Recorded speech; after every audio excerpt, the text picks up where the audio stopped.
Hi, this is Encouragement, bite-sized stories to refresh your soul. Here's Randy Zachary with a little encouragement.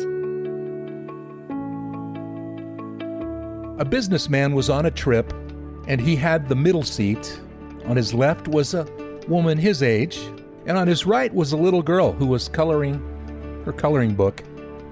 The fact that she seemed to be traveling alone concerned the man, but he decided to just let that go. About 45 minutes into the flight, the plane began to experience turbulence. The pilot came over the PA system and told everyone to fasten their seatbelts and remain calm as they are encountering rough weather. Several times over the next half hour, the plane made drastic dips and turns, shaking all the while and shuddering. Adults were screaming and yelling and crying.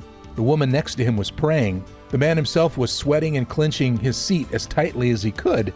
Meanwhile, the little girl was sitting quietly beside him in her seat, while adults all around her were frantic. Her coloring book and crayons were put away neatly in the seat pocket in the front of her, and her hands were calmly resting on her legs. Incredibly, she didn't seem worried at all. Then, as suddenly as it had begun, the turbulence ended.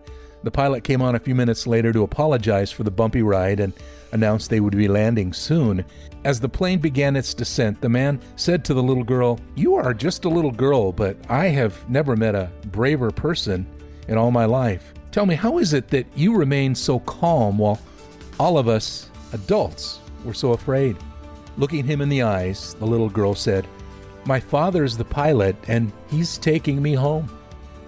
Isn't it good to know we can trust our Father God as He takes us home?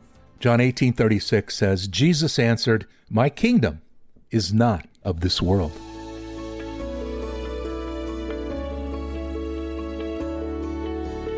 Thank you for listening to Encouragement.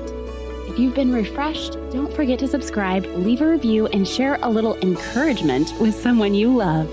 Encouragement is a podcast from Family Radio. These stories are just a taste of the stories you can hear every day. Listen at familyradio.org or find more encouragement on the Family Radio app.